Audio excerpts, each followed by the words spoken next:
Praise the lord. प्रभु यीशु मसीह के अनुपम नाम में फिर से एक बार आप सभी को मेरा स्नेह भरा अभिवादन। मैं परमेश्वर धन्यवाद करता हूं कि आज फिर से एक बार आप अपने बहुमूल्य समय को निकालकर परमेश्वर के वचन को सुनने के लिए आज यहां पर आए। और सप्ताह के इस दुख भोग सप्ताह के पहले दिन से ही हम परमेश्वर के वचन को सुनते आ रहे हैं और मेरी आशा है कि आपने रविवार, सोमवार, मंगलवार, बुधवार और गुरुवार के संदेशों को सुना है। और आज हम यहाँ पर उस छठवें दिन में खड़े हैं जब प्रभु यीशु मसीह को क्रूस पर चढ़ाया गया और उसने मृत्यु को प्राप्त किया। मेरे प्रियो, सबका जन्म और मृत्यु एक सामान्य घटना है, या मैं यूं कहूं कि मनुष्य का जन्म और मृत्यु एक सामान्य घटना है। लेकिन आज जिसकी मृत्यु के बारे में बात करना चाहता हूं वह कोई सामान्य मनुष्य नहीं था और उसकी मृत्यु भी सामान्य नहीं थी। उसके पीछे एक उद्देश्य था, उसके पीछे एक बहुत ही बड़ा कारण था। मेरे प्रियो, प्रश्न मेरा यही है कि आखिर यीशु को क्यों मरना पड़ा। इसके लिए 3 उत्तर मैं आपके सामने रखना चाहूंगा यीशु के मृत्यु के महत्व को समझाने के लिए। प्रभु यीशु मसीह क्यों मरा, इसके महत्व को बताने के लिए 3 बातें ध्यान से आप सुनिएगा, जिसके द्वारा ना केवल आप यीशु के मृत्यु को समझ पाएंगे, उसके जन्म लेने के महत्व को आप समझ पाएंगे और आपके जीवन में उसके जन्म और मृत्यु का खास तौर पर क्या प्रभाव है आप यह भी जान पाएंगे। सबसे पहली बात मैं आपको बताना चाहूंगा प्रियो कि प्रभु यीशु मसीह का जन्म इसलिए हुआ कि वो मरे। अब आप ये सोचेंगे कि हर किसी का जन्म तो मरने के लिए हुआ है, इसमें यीशु के बारे में विशेष बात क्या है। मेरे प्रियो, यीशु के जन्म से पहले यदि आप इतिहास को देखें, परमेश्वर ने स्वयं यह योजना बनाई थी कि मनुष्यों के पाप से मुक्ति के लिए, उनके उद्धार के लिए वह अपने पुत्र को कुर्बान करेगा। और भविष्यवाणियों को यदि आप देखें यीशु के विषय में पुराने नियम से, सारी भविष्यवाणियां इसी बात को बताती है कि प्रभु यीशु मसीह का जन्म होगा कुंवारी कन्या के द्वारा और वह मनुष्यों के पापों के लिए मृत्यु को प्राप्त करेगा, या अपने आप को कहो तो बलिदान वो देगा। तो यीशु का जन्म तो हुआ, लेकिन जन्म होने से पहले उसकी मृत्यु सुनिश्चित हो गई थी। उसका मरना पहले से ही भविष्यवाणी के द्वारा पुख्ता कर दिया गया था। तो मेरे प्रियो, मैं आपको बताना चाहूंगा प्रभु यीशु मसीह आज से 2000 वर्ष पूर्व इस पृथ्वी पर आए। एक कुंवारी कन्या के द्वारा उनका जन्म हुआ। इसका मतलब ये कि किसी भी मनुष्य पुरुष का हाथ यीशु के जन्म में नहीं था। मतलब इसका ये कि परमेश्वर ने दैवीय रीति से मरियम को गर्भवती बनाया और प्रभु यीशु मसीह का जन्म इस पृथ्वी पर हुआ। और 30 साल इस दुनिया में रहने के पश्चात 3.5 साल की सेवकाई उसने की और सेवकाई के उपरांत उसने अपने आप को हमारे लिए, आपके और मेरे लिए क्रूस पर बलिदान करके चढ़ा दिया। जबकि संदेश बहुत लघु रहेगा, दूसरे पॉइंट में जल्दी मैं जाकर के और उसके बाद एक बिंदु बताते हुए अपने शब्दों को विराम देना चाहूंगा। अब दूसरी बात यहां पर आती है, जैसे मैंने पहली बात बताया कि यीशु का जन्म मृत्यु के लिए हुआ, या उसकी मृत्यु का होना उसके जन्म से पहले ही सुनिश्चित कर दिया गया था। दूसरी बात, the first point, Jesus came to die, and the second point, Jesus died as a sacrifice. Yeshu का जन्म मृत्यु के लिए हुआ, लेकिन यीशु की मृत्यु एक बलिदान के रूप में हुई। अब ध्यान से सुनिएगा दूसरा पॉइंट, ये तीनों पॉइंट एक दूसरे से जुड़े हुए हैं। Jesus came to die as a sacrifice. Yeshu का जन्म मृत्यु के लिए हुआ, लेकिन ऐसी मृत्यु जो बलिदान का एक रूप है। अब समझिए बलिदान क्या होता है। आज आप जब इस दुनिया में देखें मेरे प्रियो, कई अनेक धर्मों में बलिदान की प्रथा पाई जाती है। चाहे वो एक जानवर का बलिदान हो, चाहे वो एक पक्षी का बलिदान हो, चाहे किसी पशु का बलिदान हो, या फिर कुछ घटनाओं की बात करें तो किसी मनुष्य का भी बलिदान हो, जैसे नरबलि हम कहते हैं। और यह बात प्रमाणित है, बहुत से बच्चे और बहुत से लोग प्रतिदिन गायब हो जाते हैं और कहीं ना कहीं उनकी जब लाश मिलती है तो यह पता लगाया जाता है कि इनकी बलि की गई, इन्हें मारा गया। मेरे प्रियो, ये जो बलि की प्रथा है, सैक्रिफाइस जो है, एक बहुत ही पुराना सिस्टम है। यदि आप इतिहास में और भी पीछे जाएं तो आपको मालूम चलेगा पुराने नियम में परमेश्वर ने स्वयं अपने लोगों को बलिदान की एक प्रथा या एक विधि बताई थी। यह बलिदान का अर्थ यही था मेरे प्रियो, क्योंकि मैंने कल के प्रचार में भी इस बात को कहा था, जो कुछ नए नियम में हुआ या जो कुछ यीशु के जीवन में हुआ, उसकी परछाई आपको पुराने नियम में दिखाई देती है। तो पुराने नियम में परमेश्वर ने यह प्रावधान लोगों के लिए दिया, जो लोग पापी हैं, जिन्होंने पाप किया, उनके पापों से मुक्ति के लिए समकालीन अस्थायी रूप से, स्थायी मुक्ति नहीं, अस्थायी रूप से उनके दोष मुक्ति के लिए, उनके पापों से मोचन के लिए बलिदान ठहराया, जिसमें पशुओं का, पक्षियों का बलिदान, मनुष्यों का नहीं।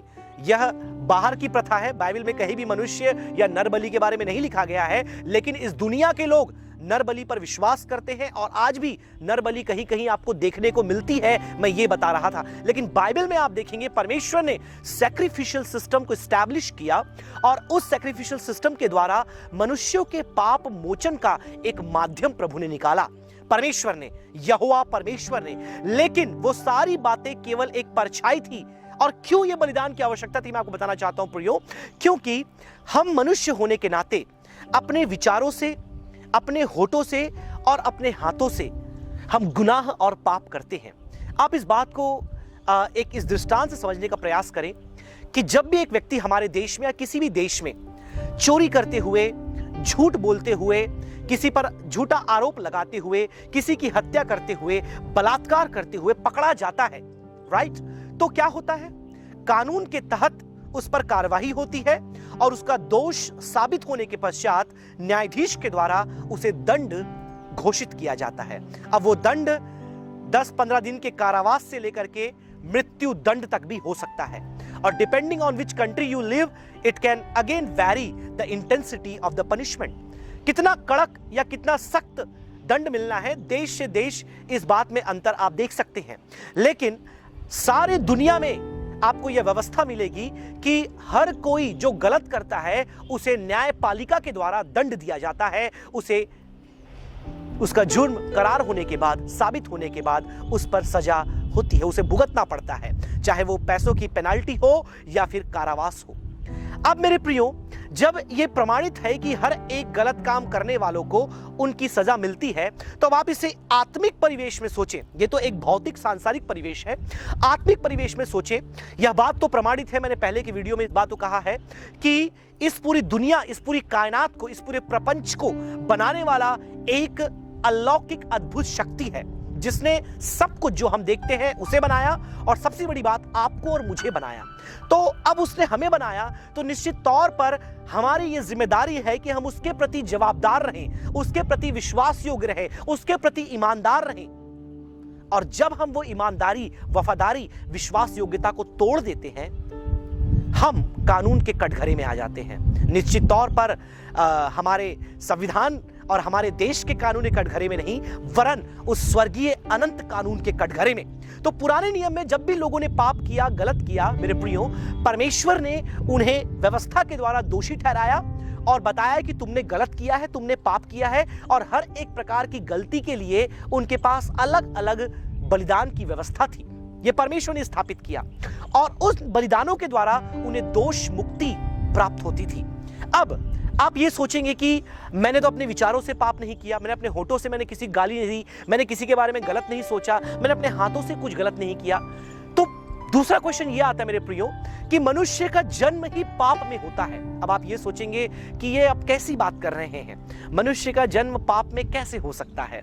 मेरे प्रियो, बाइबल में साफ साफ लिखा है कि परमेश्वर ने अदन की वाटिका में आदम और हव्वा को बना करके रखा और तमाम प्रकार की ऐश्वर्य, प्रभुता करने की वस्तुएं और तमाम प्रकार की आशीषों से उन्हें भर करके वहां पर रखा और एक आज्ञा दी, बस एक आज्ञा, कि तुम इस विशेष फल को नहीं खाना, और जिस दिन तुम इसे खाओगे तुम मर जाओगे और वो सबसे बड़ा पाप होगा।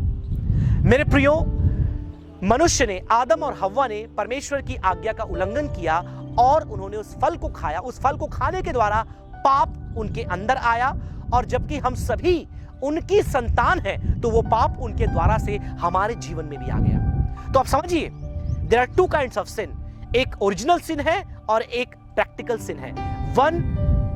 एक जो पाप है, जो मूल पाप है, जो आदम के द्वारा हमारे जीवन में आया, और दूसरा जो पाप है वो है व्यवहारिक पाप या व्यक्तिगत पाप, जो हम अपने विचारों से, अपने होठों से, अपने हाथों से करते हैं।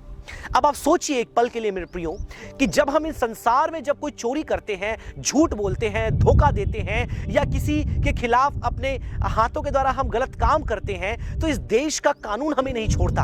आप सोचिए, आप बुरा सोचकर, बुरा करके क्या आप उस स्वर्गीय कानून से बच सकते हैं? कल्पना करिए इस बात के बारे में। क्योंकि अगर कोई बात गलत है और वो गलत मैं कर रहा हूं तो मैं दंड का भागीदारी हूं, और हो सकता है मैं देश के कानून से बच जाऊं, हो सकता है मैं किसी पुलिस प्रशासन से मैं बच जाऊं, हो सकता है मैं अपने माता पिता से बच जाऊं।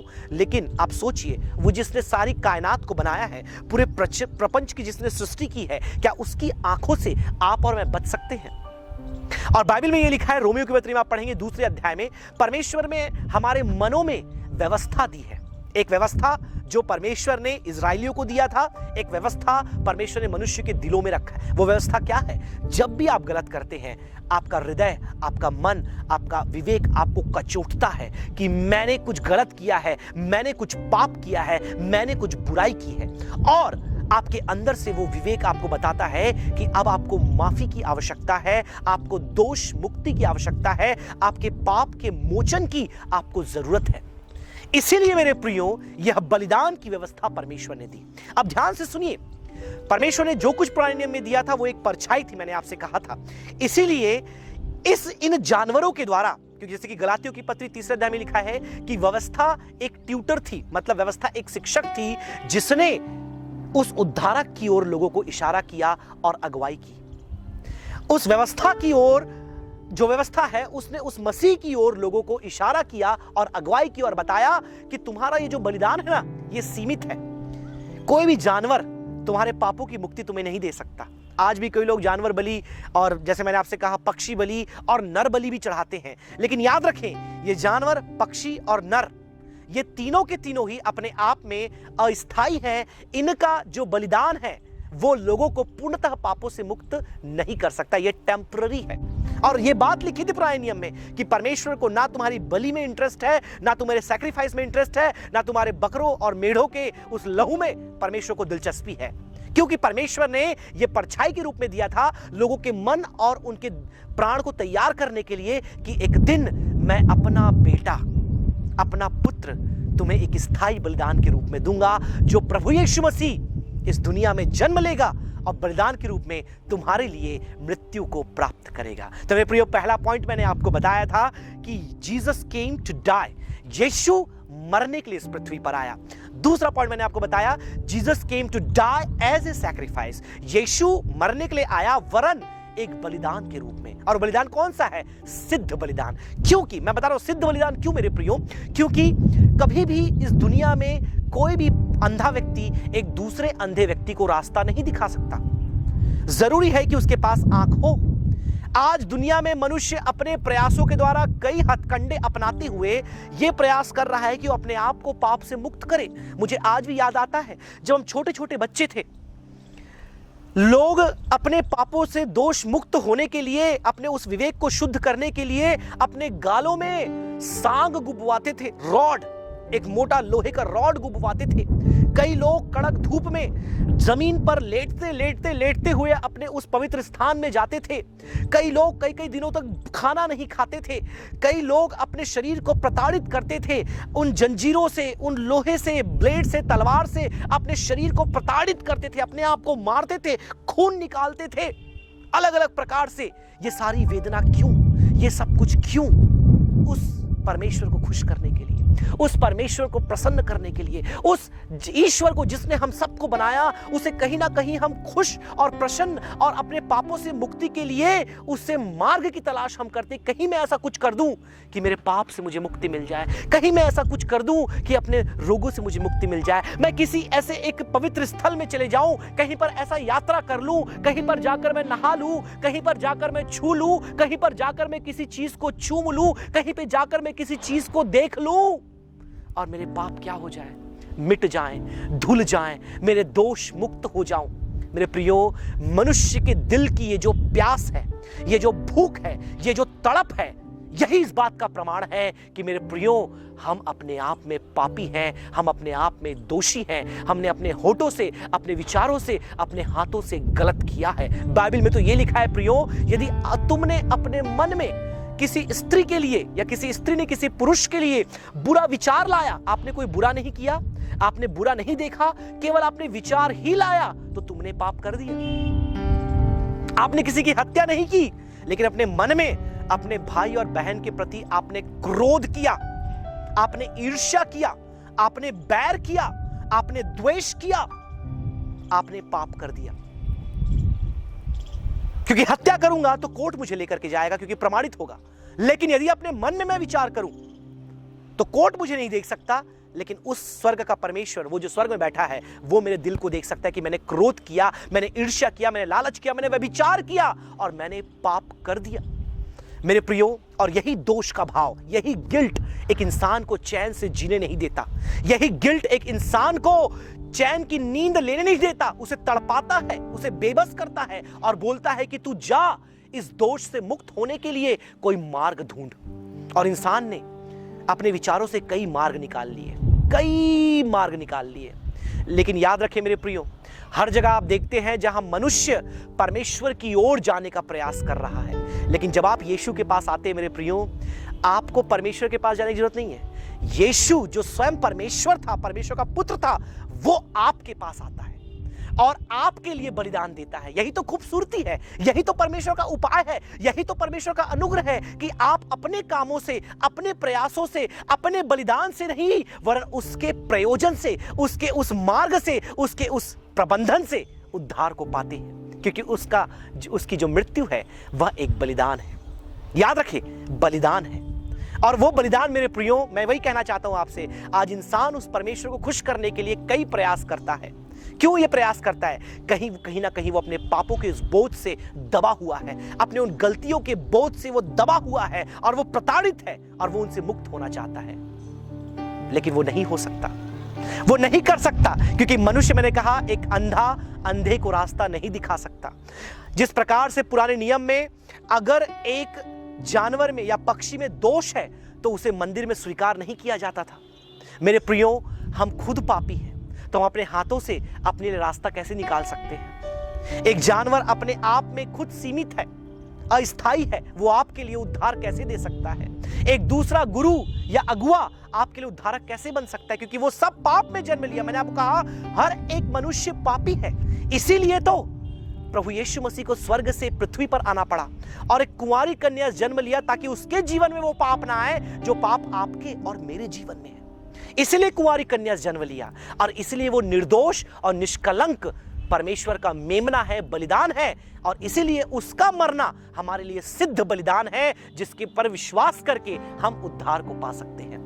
मेरे प्रियो, बलिदान के विषय में बहुत सी बातें हम कर सकते हैं, लेकिन अंत में जबकि संदेश को और भी लघु मुझे करना है, मैं यही बताना चाहूंगा कि प्रभु यीशु मसीह मरने के लिए आया। He was born to die. Second point, to die as a sacrifice, एक बलिदान के रूप में मरने के लिए आया है। क्योंकि बलिदान एक इंपॉर्टेंट एस्पेक्ट है, एक इंपॉर्टेंट नीड है, और हर जगह आप देखेंगे हर मनुष्य कहीं ना कहीं अपने आप को बलिदान कर रहा है, अपने प्रयासों से, अपने तमाम प्रकार के उन कृत्यों से, अपने शरीर को प्रताड़ित करते हुए। और कई लोग तो और भी एक्सट्रीम, मैं किसी के बारे में बुरा नहीं बोलना चाहता, लेकिन यह कहना चाहता हूं कि मनुष्य अनादिकाल से ही प्रयास कर रहा है अपने आप को दोष मुक्त करने के लिए। लेकिन यदि आप अपने आप को दोष मुक्त करना चाहते हैं, आपको कोई कठिन परिश्रम करने की आवश्यकता नहीं, आपको अपने आप को प्रताड़ित करने की आवश्यकता नहीं, आपको अपने आप को मारने की आवश्यकता नहीं, आपको खाली पैर कहीं धूप में चलने की आवश्यकता नहीं, आपको अपना लहू देने की, कई प्रथाओं में लोग अपना लहू देते हैं, अपने हाथों को काटते और लहू चढ़ाते हैं, या किसी इंसान को पकड़ करके उसका बलि करके उसके लहू को चढ़ाते हैं। मेरे प्रियो, ये सब मनुष्यों का प्रयास है, लेकिन परमेश्वर का जो प्रयास है वो उसका पुत्र है। अब ये दोनों बातें हमें तीसरे पॉइंट पे लेकर के जाते हैं। मैंने बताया, Jesus came to die as a sacrifice, and Jesus death मेरे प्रियो, यीशु की जो मृत्यु है वो उसे जयवंत बनाती है। तीसरा पॉइंट मैं आपको बताता हूं, क्योंकि आप लोगों ने सोचा होगा यीशु मर गया और मरने के बाद फिर क्या, सब कुछ समाप्त हो गया। लेकिन तीसरा point, Jesus sacrificial death made him victorious over sin and death. Yeshu की जो बलिदान के तहत मृत्यु है वो उसे मृत्यु और पाप में जयवंत बनाती है। मेरे प्रियो, जैसे मैंने आपको कहा, यीशु यूं ही नहीं मरा, वो मरा ताकि वह पाप से आपके मुक्त करे, पाप के उस पेनाल्टी से, उस पाप के दंड से आपको मुक्त करे। जैसे मैंने आपसे कहा, कलवरी क्रूस पे वो मरा जहां हमको मरना था, क्योंकि मैंने बताया हमने अपने विचार से, अपने होठों से, अपने हाथों से गुनाह किया है, पाप किया है, या फिर उस आदम के पाप को हमने अपने जीवन में ले रखा है, हमारे अंदर वो पाप है, तो हमें उस पाप के दंड को झेलना था, मतलब क्रूस की मृत्यु। लेकिन हमें नहीं मरना पड़ा, हमारे स्थान में प्रभु यीशु मसीह मर गया। और कई लोग बोलते हैं कि लोगों ने उसे मारा। नहीं नहीं नहीं, उसने स्वेच्छा से मारा। पिलातुस ने उससे पूछा, तू बता कि तू निर्दोष है, तू उत्तर दे। वह चुप रहा, क्योंकि उसे पता है उसे मरना ही है। वो स्वेच्छा से अपने आप को मरने के लिए आगे कर दिया, उसने अपने आप को लोगों के हाथों में दे दिया। और यहां तक नहीं, मरने से पहले जब सेवकाई का आरंभ किया, उसने स्वयं बोल दिया कि मैं अपने आप को बलिदान करके मनुष्यों के लिए चढ़ाने जा रहा हूं। उसने खुद बोल दिया कि मैं आया हूं कि मैं अपने आप को एक बलिदान के रूप में मनुष्यों के लिए अर्पित करूं। तो तीसरी बात, जैसे मैंने आपको बताया मेरे प्रियो, उसके बलिदान की तहत जो मृत्यु है वह उसे मृत्यु और पाप में जयवंत बनाती है। अब मृत्यु पे जयवंत बनाती है, वो तो रविवार का संदेश है जब वो पुनरुत्थित हुआ। लेकिन एक बात मैं आपको बताना चाहता हूं प्रियो, कई लोग इस दुनिया में आए और वे सब मर गए, और सबका कब्र आज भी पाया जाता है, आज भी उनका कब्र वहां है। लेकिन यदि आप यीशु के कब्र में जाएंगे प्रियो, वहां पर कोई नहीं है, वो कब्र आज भी खाली है, और वहां यीशु नहीं है, क्योंकि वह मरकर मृत्यु पर जयवंत हुआ है। Praise the Lord, hallelujah. वो मरा है, लेकिन उसकी मृत्यु के द्वारा वो मृत्यु पर ही जयवंत हो गया है, और वो अब कब्र में नहीं लेकिन जीवित है। रविवार की सुबह इसके विषय में और कुछ बातें मैं आपको बताऊंगा। लेकिन इसके बाद दूसरा पॉइंट इसी के अंदर जो मैंने बताया कि उसका जो बलिदान के तहत मृत्यु है, उसके द्वारा वह पाप पर जयवंत हुआ। अब पाप पर जयवंत होने का मतलब क्या है प्रियो? युगों युगों से मनुष्य पाप के बोझ तले दबा हुआ था, युगों युगों से मनुष्य पाप के उस दोष के दबाव में पड़ा हुआ था, और कितने भी प्रयासों के द्वारा उस पाप के बोझ से निकल नहीं पा रहा था। लेकिन यीशु मसीह ने मृत्यु के द्वारा पाप पर जय पाई है, मृत्यु पर जय पाई है और पाप पर जय पाई है, और आपको और मुझे उस पाप के पेनाल्टी मतलब दंड से मुक्त किया है। अब इसके लिए लेसन क्या निकलता है, इसके लिए हमारे लिए पाठ क्या निकलता है? जब इस सत्य को हम जान चुके हैं, हमारे लिए लेसन क्या है? 3 बातें मैंने आपको मृत्यु के विषय में बताई। अब 2 बातें मैं आपको लेसन्स के रूप में देना चाहूंगा, पाठ के रूप में, कि अब यीशु की मृत्यु के द्वारा आपके जीवन में क्या प्रभाव पड़ता है, आपके जीवन में क्या परिवर्तन आता है, मैं आपको बताना चाहूंगा। सबसे पहली बात, यीशु की मृत्यु हुई मेरे प्रियो so that we can live eternally. Yeshu मरा ताकि हम अनंत काल के लिए जीवन पा सके। एक सिंपल सा फॉर्मूला आपको बताता हूं मेरे प्रियो। एक मनुष्य एक बार जन्म लेता है और 2 बार मरता है। यदि मनुष्य एक बार जन्म लेता है तो वो 2 बार मरता है, और यदि वो 2 बार जन्म लेता है तो वो केवल 1 बार मरता है। Let me explain this to you. आप सभी, हम सभी माता के गर्भ से एक बार इस दुनिया में जन्म लिए, लेकिन याद रखें, बाइबल के अनुसार यदि आपने एक बार जन्म लिया है तो आप 2 बार मरेंगे। 2 बार कैसे मरेंगे? एक बार तो इस दुनिया में आपकी मृत्यु होगी, या दुर्घटना के द्वारा, या तो बीमारी के द्वारा, या फिर पूरे उम्र जी करके बुजुर्ग हो जाएंगे और फिर आप मृत्यु को प्राप्त हो जाएंगे, पहली मृत्यु। लेकिन बाइबल के अनुसार एक और मृत्यु है, वो अनंत काल की मृत्यु है। जो पाप, जो गुनाह आपने किए हैं, जिसका अंगीकार आपने नहीं किया, जिसके बलिदान को आपने नहीं दिया, तो एक दिन आएगा परमेश्वर के न्याय के उस सिंहासन के सामने आप और मैं दोषी ठहराए जाएंगे, और फिर अनंत काल की मृत्यु हमें मिलेगी, जहां पर रोना, दांत का पीसना और अनादि अनादि काल तक विलाप और प्रताड़ना होगी। तो दूसरी मृत्यु, एक शारीरिक मृत्यु और दूसरी आत्मिक मृत्यु। लेकिन यदि आप मेरे प्रियो 2 बार जन्म लेते हैं तो आप केवल 1 बार मरेंगे।